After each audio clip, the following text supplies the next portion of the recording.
En varios medios de comunicación se informó recientemente sobre las declaraciones del alcalde de la ciudad de Guanajuato, quien expresó con toda claridad su preferencia por turistas con dinero para gastar en la ciudad. En lugar de los miles, habló de 20,000 que por ser pobres no les sirven a Guanajuato, porque traen su propia comida, llegan en camión y se retiran el mismo día, no pagan entradas a museos ni compran artesanías y sí, en cambio, generan lo que llamó conflictos viales, problemas de basura y desgaste de la ciudad. Por alguna conexión involuntaria, las declaraciones de este alcalde me recordaron la novela Las buenas conciencias de Carlos Fuentes, que precisamente trata de dobles morales y el triunfo de la hipocresía, esa que consiste en despreciar a los pobres mientras se proclaman supuestos valores cristianos. Me gustaría saber qué haría este alcalde si en lugar de un día de descanso, los miles de visitantes sin recursos que llegan a la ciudad de Guanajuato fueran personas igualmente en condición de pobreza, pero en este caso buscando primordialmente sobrevivir, quedándose temporal o tal vez permanentemente en la ciudad.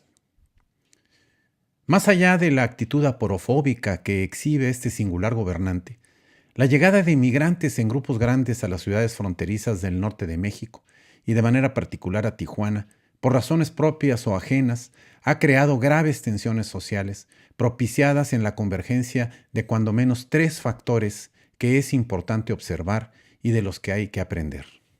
Primero, es evidente que ninguna ciudad, no solo de Baja California, sino de cualquier parte del mundo, no cuenta normalmente con espacios y servicios suficientes para atender a miles de personas sin recursos para sostenerse y arribando en poco tiempo.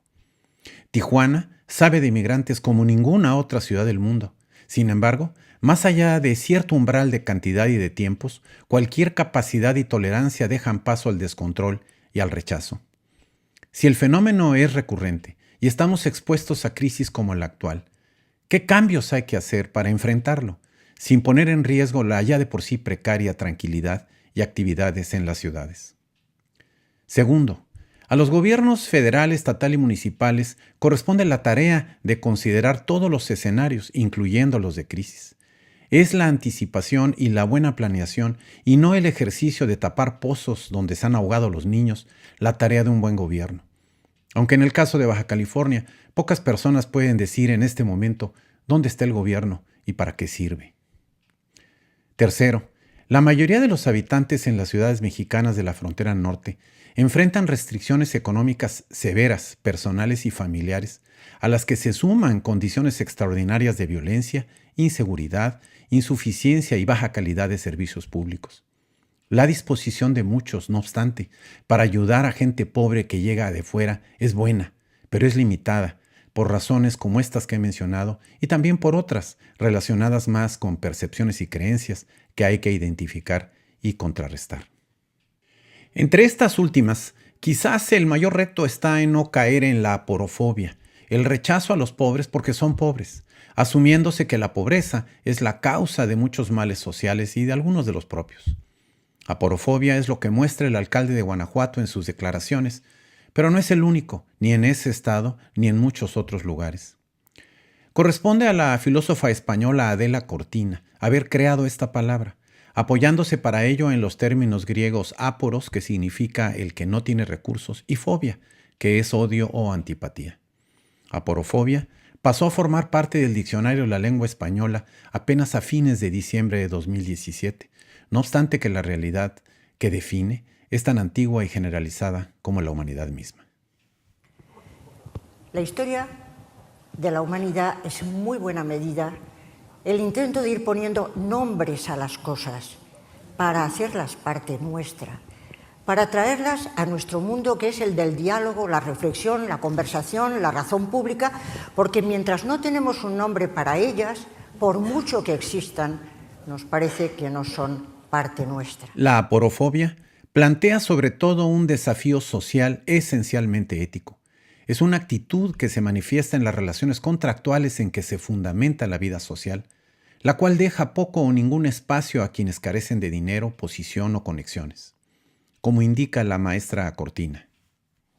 Estamos dispuestos a dar con tal de recibir, a lo mejor no de los mismos a los que hemos dado, pero sí de otros. Y este es el núcleo de nuestras sociedades, porque nuestras sociedades son contractuales en la economía, en la política y en todo lo demás. Pero todavía ocurre que si estamos en sociedades contractuales hay un pequeño inconveniente. ¿Qué pasa con todos aquellos que parece que no pueden dar nada a cambio? Porque si la clave de nuestras sociedades es el intercambio, aquellos que parece que no tienen nada que dar a cambio quedan necesariamente excluidos. Y esos son los pobres. En el plano de la ética, como forma de vida personal y social, surge la necesidad de comprender racional y emocionalmente que la aporofobia es una forma de negar la dignidad humana y por tanto una forma de negarnos a nosotros mismos. La disposición a ayudar, que desde siempre han demostrado miles de personas y familias en las ciudades fronterizas ante una realidad de migraciones forzadas de la que no son responsables, no surge de una visión transaccional de las relaciones humanas, sino de una de compasión. La aporofobia es discriminar o rechazar al que llega sin medios para sostenerse, porque se piensa que quien carece de recursos no puede ofrecer nada, o porque no tiene interés en superar su propia condición. Es la manifestación de un grave prejuicio, según el cual una persona pobre es por definición perdedora socialmente, incapaz, posiblemente violenta o delincuente. Como afirma la catedrática española, la Declaración de Derechos Humanos de 1948 dice que todos los seres humanos tienen dignidad. Esta es una afirmación que había hecho ya Kant hace por lo menos 2 siglos, o más de 2 siglos, la afirmación de la dignidad de todos los seres humanos. Y la aporofobia es un auténtico atentado contra la dignidad humana, porque no hay ningún ser humano que no tenga nada valioso que ofrecer. Cuando creemos que hay quienes no tienen nada que ofrecer a cambio, cuando parece que no tienen nada que ofrecer, es ceguera nuestra que no nos damos cuenta de que todos tienen algo valioso que ofrecer. Pero para eso hay que agudizar mucho la vista y la sensibilidad para percatarse de eso valioso que hay en cada ser humano, para apreciarlo, para desgustarlo, aunque no sea a cambio. Así, en aras de prejuicios, la conducta aporofóbica niega cualquier posibilidad de contribución positiva, quizás, como dice la maestra Cortina, mucho más por ser pobres que por cualquier otra razón. En Baja California, como en muchas otras partes, la pobreza material no es el rasgo accidental de una sociedad, sino una de las condiciones que la definen. Frente a la realidad dimensionada en la aporofobia, la conclusión de la catedrática española sobre la dignidad humana me parece una gran invitación a mantener la disposición de ayudar sin prejuzgar, a correr como habitantes de una frontera singular los riesgos de ser humanos.